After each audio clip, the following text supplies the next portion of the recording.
election. Overnight, he gained power, he gained notoriety, he became a household name in political circles. Well, tonight we go back to Moses Brown, where he was a student, to learn about his upbringing, his passion, and his personal life. I remember the area of the library where I pulled out Barack Obama's Dreams of My Father. It was among the shelves of books inside the Moses Brown Library that then 17-year-old Gabe Amo would pull Barack Obama's memoir out. It was in this section, so I remember pulling it out and being a little late in returning it to Walter Jones Library. Did you return it? I did. Okay. I'm life-changing and symbolic. You saw somebody who looked like you, who had a last name that wasn't common, and you said, well, you know, if he can do it, maybe I can too. Wow. Riding the Ripta bus from his humble beginnings in Pawtucket, a scholarship student, it was like two worlds colliding. I would say I was a mediocre high school student, but I knew that my passion in politics and public service was something that maybe I could work in one day. And so, figuring that out, I was always, I wasn't a great athlete. The son of immigrants, his dad now a liquor store owner in Providence, his mom a nurse, a blended family. Gabe saw it would take more than just passion.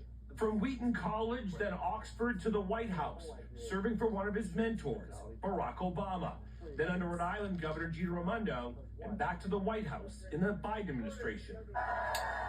An overnight congressman beating a crowded field and at the same time campaigning for re-election, making national headlines as the first black congressman in Rhode Island's history. When I ran, I said very consistently, I'm running to make a difference, not to make history. That said, I know that that has a whole lot of meaning to a lot of people, and so that means that it should be important to me too. But it was as if the 36-year-old bachelor was born to do this. Interesting.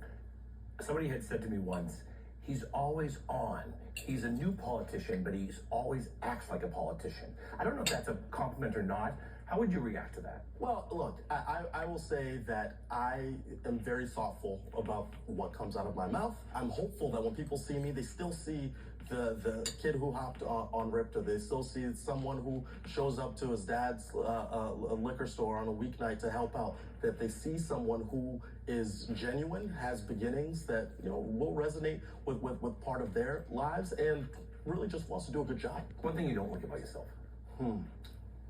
I have a tough time turning off. I try to carve out space. I try to spend at least half a day every weekend just, doing nothing. What is nothing for Gabe Amo, the Energizer Bunny? And, binge streaming. What are you watching? What show? So, Abbott Elementary, I'm catching on Hulu. Favorite restaurant? Oh, don't get me in trouble. Listen, this is a hard-hitting interview. Oh my gosh. Well, look, I'm going to give you a few. Bywater and Warren, one of my favorites. I would also say New Rivers, big favorite. Dolores, massive favorite. Are you dating anybody? I have a relationship, but I would prefer to. I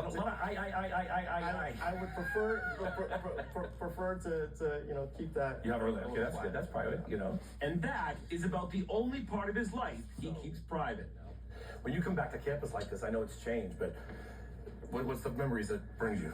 Oh, adolescence, confusion about your world. Are you happy?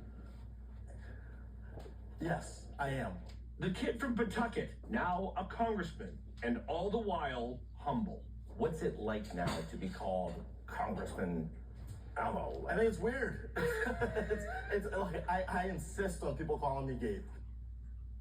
He's got a lot of charisma. He has a lot of mannerisms like Obama, as you mentioned, and other people have pointed out as well. The hand motions, yeah. Yeah, but I mean, he literally, didn't know who he was, and he pulled that book. I just pulled it out of a library. It's just funny how that can change somebody's life. Right. And then to work for him, right? How many people get to go work for him? So he's up for election in November 2024. They only serve 2-year terms, so it's constantly. It's got to be exhausting. Yeah, and you put him on the spot with so many uncomfortable questions. I'm good at that.